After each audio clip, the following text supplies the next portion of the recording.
안녕하세요 여러분. 밤새 평안히 잘 주무셨습니까? 10월 31일 10월의 마지막 날입니다. 지금도 기억하고 있어요. 10월의 마지막 날을. 오늘 이 아침에도 하나님 허락하신 하루 한 말씀 함께 묵상하면서 10월의 마지막 날, 또 11월을 준비하며 기대감으로 지낼 수 있는 하루가 되기를 바랍니다. 오늘 우리에게 주신 말씀은 요한복음 18장입니다. 4절부터 9절까지의 말씀 제가 봉독해 올리도록 하겠습니다.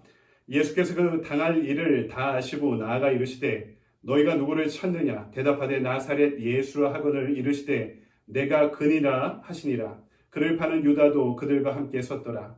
예수께서 그들에게 내가 그니라 하실 때에 그들이 물러가서 땅에 엎드러지는지라. 이에 다시 누구를 찾느냐고 물으신데 그들이 말하되 나사렛 예수라 하거늘 예수께서 대답하시되 너희에게 내가 그니라 하였으니 나를 찾거든 이 사람들이 가는 것을 용납하라 하시니 이는 아버지께서 내게 주신 자 중에서 하나도 잃지 아니하였사옵나이다 하신 말씀을 응하게 하려 함이로라. 아멘. 주님의 말씀입니다. 주님께 감사드립니다. 이 아침에 우리에게 주신 말씀 가지고 내가 그니라 하는 제목으로 말씀을 증거하도록 하겠습니다. 예수님께서 예루살렘에서 마지막 한 주를 보내시는 가운데 있습니다. 그중 목요일 저녁이 되었습니다. 제자들과 함께 성만찬을 나누시고 그들을 위해 중보의 기도를 드리신 다음에 그날 밤에 예수님을 사로잡기 위해 일단의 군대와 무리들이 들이닥치게 되었습니다. 예수님은 그들로부터 도피하지 않으십니다. 그리고 직접 그들 앞으로 나서시죠. 이전에는 누가 잡으러 올 때 자리를 피하신 적도 있었습니다. 왜냐하면 아직 고난의 때가 다가오지 않았기 때문입니다. 하지만 이제는 고난의 때가 되었습니다. 그래서 피하지 않으시고 담대히 그들 무리 앞에 맞부딪히고 계시는 것이죠. 이 자리에서 예수님께서는 자신을 찾는 군대와 무리들에게 내가 그니라, 너희가 찾는 내가 그니라. 영어 성경을 보면 I am he라고 기록되어 있습니다. 이 말씀을 3번이나 지금 반복해 하고 계십니다. 3번 반복하신 내가 그니라는 말씀, 이 문장 가운데 각각의 의미를 한 번씩 살펴보도록 하겠습니다. 첫 번째 문장, 내가 그니라 말씀하시는 첫 번째 문장 가운데는 잡히지 않으시고 자발적으로 체포되고 계신 예수님의 모습을 알려주고 있습니다. 4절에요. 예수께서 그 당할 일을 다 하시고 나아가 이르시되 너희가 누구를 찾느냐 이렇게 말씀하죠. 당할 일을 알고 계셨다. 예측 가능한 탄압과 죽음을 알고도 가는 길을 뭐라고 하나요? 이것을 순교라고 합니다.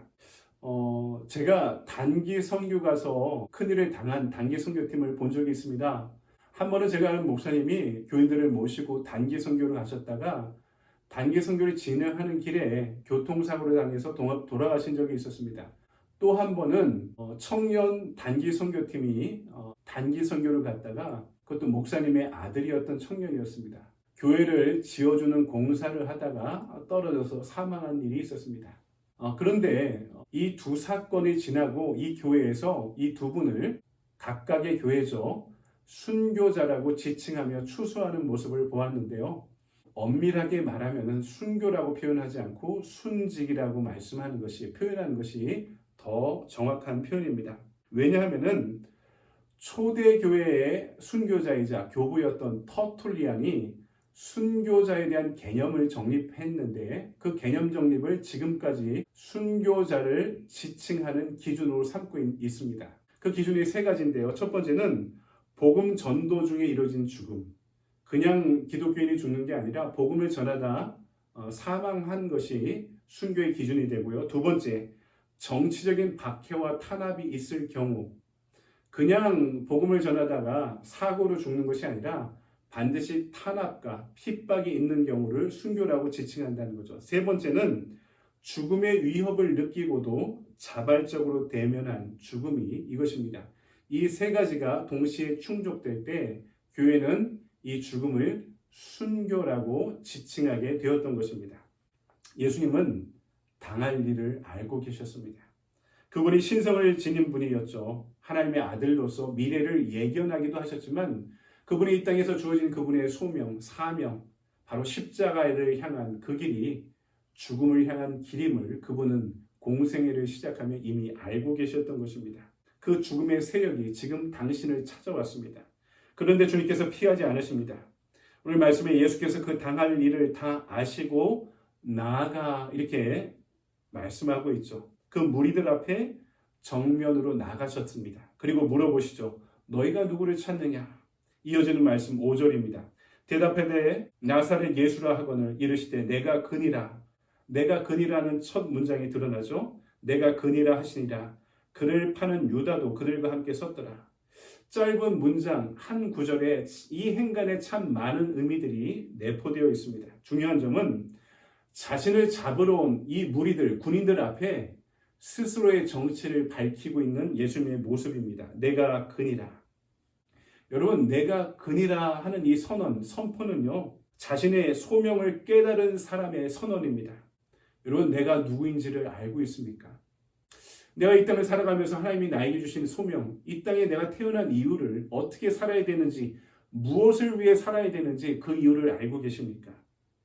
그리고 그것을 위해 지금 나설 때가 되었나요? 그렇다면 그 자리에 나서는 사람은 이렇게 선포해야 됩니다. 내가 그니라. 내가 그니라. 인생의 소명을 알고 있는 자의 선언인 것입니다. 두 번째로 내가 그니라는 두 번째 문장의 의미는 무엇입니까? 이를 통해 하나님 되신 당신의 신적 권위를 드러내고 계십니다. 자신을 잡으러 온 무리 사이에 유다가 서 있죠. 지금 유다는 자신의 입장을 분명히 하고 있죠.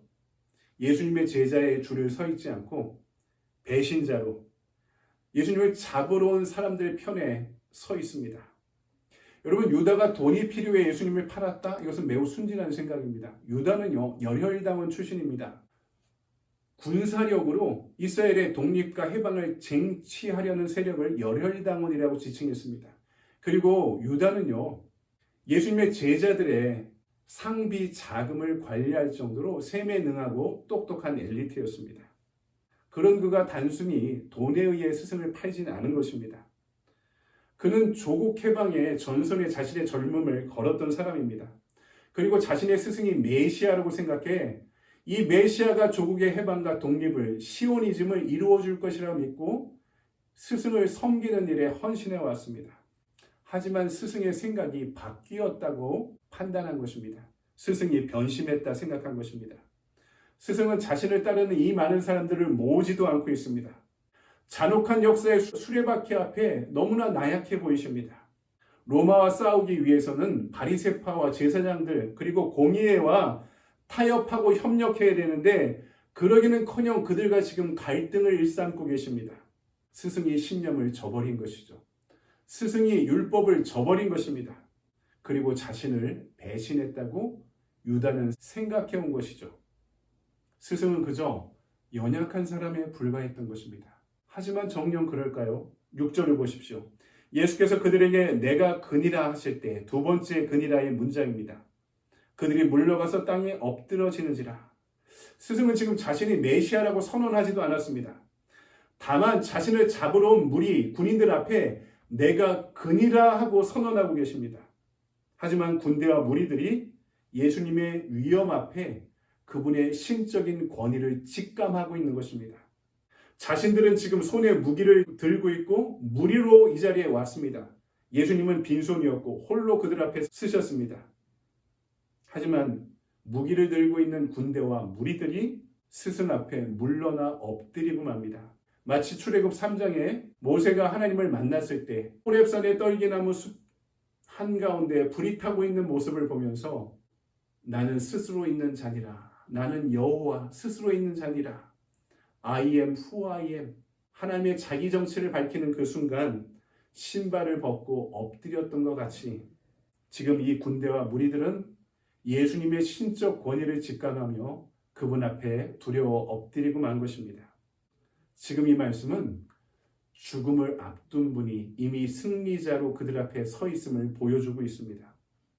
여러분, 내 인생에서 나 스스로가 내 인생의 주권과 권위를 지니고 있는 것은 아닙니다. 우리가 주님의 제자로 그분의 자녀로 그분 앞에 설 때 오늘 나의 삶도 그분의 주권과 권위 앞에 보호받고 바로 서게 될 줄 믿습니다. 그분은 스스로 계신 거룩하신 분이기 때문입니다. 오늘도 역사의 주권자, 스스로 계신 분, 내가 그니라 선포하신 그분 앞에 믿음으로 바로 서는 하루가 되길 소망합니다. 마지막 세 번째 문장, 내가 그니라는 이 선언 앞에서는 사망의 쓴 잔을 받아들이고 있는 예수님의 순종을 우리에게 보여주고 있습니다. 두려워 엎드려 있는 군대와 무리에게 예수님께서 또 되물으십니다. 너희들은 누구를 찾느냐? 나사렛 예수입니다. 대답하는 그들 앞에 세 번째로 자신을 표현하시죠. 8절입니다. 예수께서 대답하시되 너희에게 내가 그니라 하였으니 나를 찾거든 이 사람들이 가는 것을 용납하라 하시니, 마지막 선언에서 예수님은 자신의 십자가라는 쓴 잔을 받아들이면서도 제자들의 안위를 걱정하고 계십니다. 나를 잡아가는 대신에 제자들이 가는 것을 붙잡지 말라 하고 말씀하시는 거죠. 여러분, 공간복음서를 보면 제자들이 예수님이 잡혔을 때 도망갔다고 묘사하고 있습니다. 하지만 흥미롭게도 요한복음서는 예수님의 지시로 제자들이 물러갔다 이렇게 기록하고 있는 것이죠. 여러분, 예수님은 십자가에 달려 죽기 위해 이 땅에 오셨습니다. 이 말씀은 우리에게 주어진 하나님의 뜻이나 인도하심이 반드시 우리를 평안하게 만들고 즐겁게 해주는 것은 아니라는 사실을 알려주고 있습니다. 이것은 가슴 아픈 현실입니다. 여러분, 이것이 신앙의 리얼리티입니다. 이 사실을 받아들이지 못하면 어떻게 됩니까? 이 말씀 바로 다음 구절에 베드로는 이 상황을 받아들이지 못해서 자신의 칼을 뽑아 예수님을 잡으러 온 무리 한 사람의 귀를 싸워 배금합니다. 칼을 휘두르는 그 모습을 보시고 예수님이 무엇이라 말씀하십니까? 우리가 읽지 않았지만 11절을 보니 칼을 칼집에 꽂으라. 아버지께서 주신 잔을 내가 마시지 아니하겠느냐? 이렇게 말씀하고 있습니다. 예수님이 잡히시기 전날 밤이 새도록 땀이 피가 되도록 기도하시면서 말씀하신 결론이 무엇이었습니까? 아버지여, 이 잔을 내게서 거두어 주소서. 하지만 나의 뜻대로 마옵시고 아버지의 뜻대로 하옵소서. 이미 예수님은 그 전날 이 쓴 잔을 받아들이기로 결정하셨던 것입니다. 아버지께서 주신 잔을 내가 마셔야 되지 않겠느냐? 여러분, 그렇죠. 나에게 주신 사명은 무엇입니까? 예수님과 함께 그분의 영광을 함께하는 것과 동시에 예수를 위해 고난을 쓴 잔도 마다하지 않는 것을 받아들이는 것을 의미합니다. 나중에 제자들은 어떻게 됩니까? 예수님의 죽음과 함께 흩어졌던 제자들이 예수님의 부활과 함께 다시 모여서 그분의 말씀을 듣고 양육받고 부활하신 스승 그리스도를 증거하는 그들의 십자가, 그들의 쓴 잔을 받아들이지 않았습니까? 그리고 자신의 주어진 십자가의 길을 걸어가며 초대교회는 성장하기 시작합니다. 그리고 이들 영적 거인의 발자취가 오늘 우리가 가야 할 표대가 되어준 것입니다. 사랑하는 여러분, 오늘 하루 내 인생의 십자가, 그 고난한 십자가의 길 안에서도 은혜를 발견하는 영적 성취감을 얻게 되길 소망합니다. 그리고 고난의 쓴 잔 앞에 내가 그니라 당당히 선포하신 구원자이신 예수 그리스도의 주권과 그분의 은혜 아래 거할 수 있는 저와 여러분의 하루가 되기를 주님의 이름으로 간절히 축원드립니다. 아멘. 적용의 질문을 볼까요? 지금 내가 예수님을 믿고 따름으로써 생기는 불편함과 고통은 무엇입니까? 그 고난의 쓴 잔을 받아들이기 위해 나는 무엇을 결단하겠습니까? 지금 내가 예수님을 믿고 있는 것 때문에 불편하고 고통스럽고 힘든 것이 있지 않습니까? 그것이 무엇입니까? 그것이 나에게 주어진 고난의 쓴 잔이라면 내가 이것을 감당하기 위해서 결단해야 될 것은 무엇입니까? 여러분, 함께 기도합니다. 나의 능으로도 아니고 하나님의 은혜로 그 사랑 안에, 그 능력 안에 감당케 되기를 소망합니다. 여러분, 오늘도 이 말씀 안에 복된 은혜의 하루 함께 보내시기 바랍니다. 하나님이 여러분을 사랑하십니다. 감사합니다.